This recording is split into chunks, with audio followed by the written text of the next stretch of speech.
The following contest was slated as a one-fall encounter, and the opening introduction set the scene. First out came Seth Rollins, a man billed at 225 pounds, followed by his opponent, the imposing Bronson representing Black Forest, South Australia, and listed at roughly 330 to 340 pounds, depending on the commentator. From the outset, the match felt less like a traditional walk to the ring and more like an immediate collision. Rollins wasted no time, sprinting down the aisle and meeting Reed in the entranceway, so that before either man reached the squared circle, a full-on brawl had already erupted. The frenetic early minutes emphasized the huge contrast in styles and history between the two competitors. The announcers repeatedly reminded viewers that this was Rollins' first match since early July's Money in the Bank Premium Live event, and that he had been on the losing end of an extended, brutal campaign by Bronson.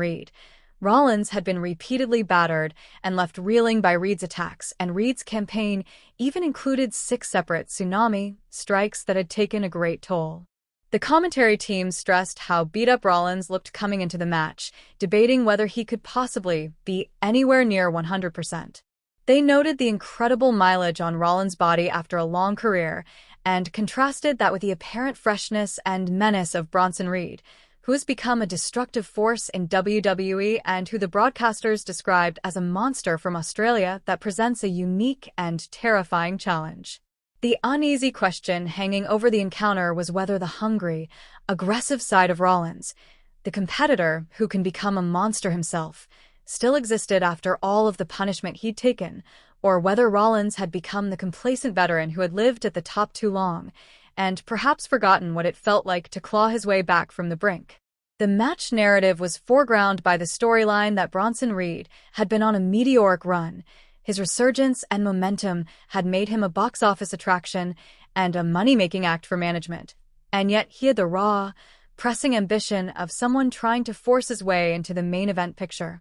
Reed was outspoken about wanting to be featured at the very biggest shows, WrestleMania among them, and he had publicly declared that taking out established names like Seth Rollins was part of his plan to prove he belonged at the top.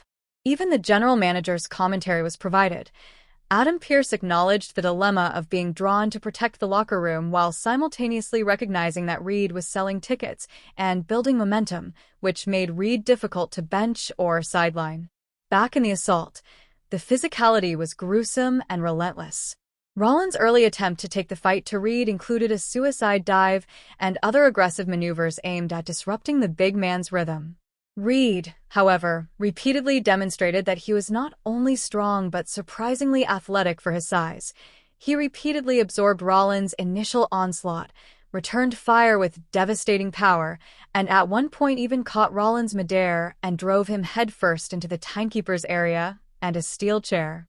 The announcers replayed the image of Reed's face as he executed the attack, remarking that Rollins' preemptive offense, the early, extra-legal strike before the bell or at the bell, had merely made Reed angrier and seemed only to fuel Reed's resolve. The match attendees and the sold-out crowd in Riyadh, Saudi Arabia, for WWE Crown Jewel watched as Reed unleashed a tsunami, a signature flurry of strikes that looked like it should have finished the match on several occasions, but Rollins continually found ways to hang on, kicking out of pin attempts after devastating moves. The commentators pointed out one particular error Reed made. After hitting Rollins with a thunderous tsunami and following up with a head stomp into the canvas, Reed failed to immediately hook the leg for a cover, a miscue that gave Rollins time to recover and capitalize on the opening. That moment became emblematic of the ebb and flow of the bout.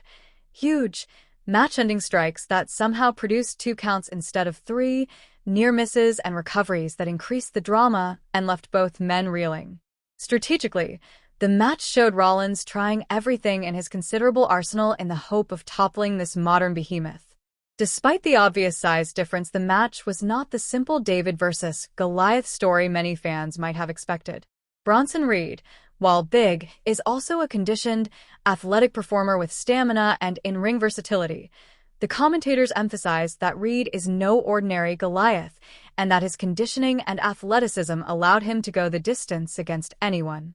Seth, for his part, relied not only on athleticism but on ring IQ and veteran improvisation to keep himself in the contest. At one point, Rollins produced a brilliant counter.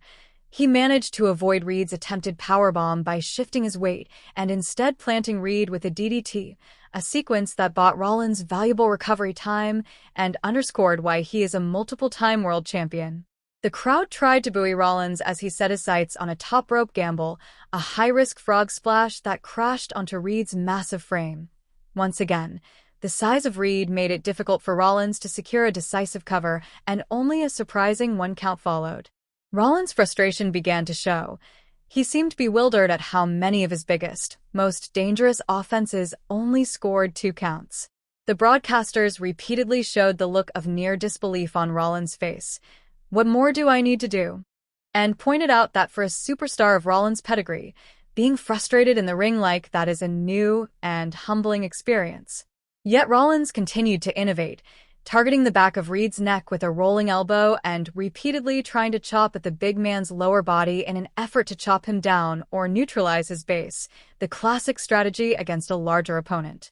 Rollins even resorted to less savory tactics when desperate, such as climbing the ropes and, at one juncture, biting Reed to break a grip and create separation. These were the moments where Rollins' veteran cunning shone through. Desperate times pushed Rollins to deploy every trick in the book, whether he had written the book or merely memorized the pages. Notably, Reed's demeanor throughout was rarely personal in the sense of spite. He framed his campaign as professional and self-advancing. The commentators emphasized a recurring theme. Reed asserted this was not about a personal vendetta. He was simply doing what he believed best for his career, refusing to be passed over or be treated as anything other than a main event caliber attraction. That mindset, coupled with the ire Reed felt after Rollins' pre-match attack, made for a volatile combination, a focused competitor who also harbored a genuine burning desire to change his trajectory and claim a top spot. As the contest progressed, both men traded near falls. Bronson Reed attempted his trademark spinning sit-down powerbomb and a valley driver, each time coming up short when Rollins somehow found the will to kick out at 2. There were sequences where Reed appeared to be the fresher man despite the match's duration and despite having been jumped in the aisle earlier. The commentators highlighted the remarkable gas tank Reed displayed, pointing out that he continued to look as fresh at the end of the match.